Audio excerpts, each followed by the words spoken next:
বারবার যারা রাষ্ট্রীয় ক্ষমতায় অধিষ্ঠিত হয়েছে তারা জনগণকে শোষণ করেছে, জনগণের উপরে নির্যাতন অত্যাচার করেছে, দেশের সম্পদ লুণ্ঠন করে তারা বিদেশে বাড়ি করেছে। কথা ঠিক কিনা?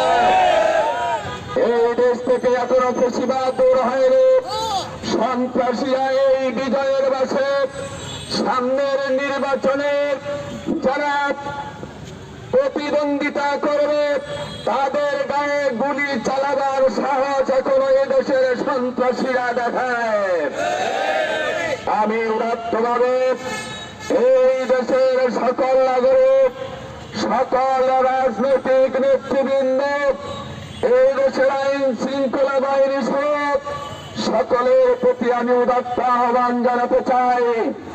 আজকে যদি আমাদের মধ্যে বিভেদ থাকে, যে উদ্দেশ্য নিয়ে এই দেশকে স্বাধীন করা হয়েছে, হাজার হাজার ভাই ও বন্ধুদের রক্তের বন্যায় দেশ লাল হয়েছে, অসংখ্য মা বোনদের সংগ্রাম হারিয়েছে, আমাদের মধ্যে ঐক্যের কারণে বারবার এই দেশে ফ্যাসিজমের সৃষ্টি হয়েছে, সন্ত্রাসীরা মাথা চাড়া দিয়ে দাঁড়াবার সুযোগ পেয়েছে।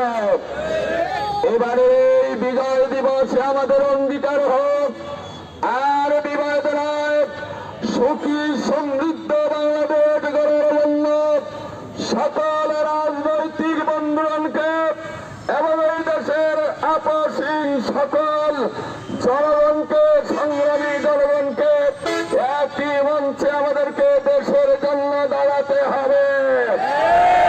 প্রিয় বন্ধুগণ, এই দেশে যেন আবার কখনো ফ্যাসিজম ফিরে আসতে না পারে, স্বৈরাচার যেন মাথা চাড়া দিয়ে দাঁড়াতে না পারে, সন্ত্রাসীরা যেন তাদের রাষ্ট্রের ধান্দানি করতে না পারে, এই জন্য এই দেশে আইন শৃঙ্খলা বাহিনী, সেনাবাহিনী, সকল গোয়েন্দা সহ দেশপ্রেমিক সকলকে এই দেশের আতঙ্ক প্রহরীর দায়িত্ব পালন করতে হবে।